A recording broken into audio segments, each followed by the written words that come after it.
Hello guys, good day. This is Parikoy TV 28. Ayun na nga po, agad kami tinawag na aking nanay, kaming dalawa na aking kuya, upang kuhanin daw po namin ang saging sa aming taniman.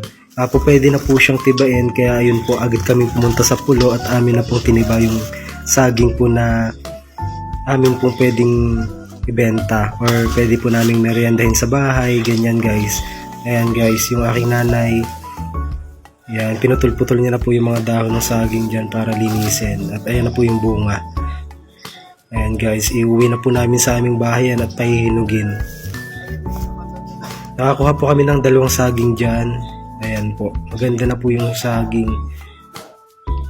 Tamang-tama po yan. Pagka kumain po kami, ayan, at tamang-tama po sa pang-ulam yan. Ayan, dito guys sa aming taniman, marami kaming mga prutas na tanim. Pag kami nag-harvest, mga ilang araw lang, kapag ganyan na ako kami ng saging, kapag nahinog yan guys, hindi na kami bibili. Kung sa iba, bumibili pa talaga sa palengke ng mga prutas. Kami, awa ni Lord, nakakatipid na po sa mga prutas dahil marami kaming tanim kahit papano.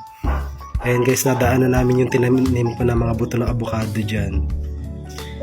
Pabalik na po kami yan guys sa bahay namin. Ayun po, nakabalik na po kami sa aming bahay, dalawang saging. Sabi po na aking nanay, yung isa daw po ay ibibenta namin at yung isa naman ay aming pangkain dito sa bahay. Kaya ayun po, may kasabihan nga po na kapag may itinanim may aanihin.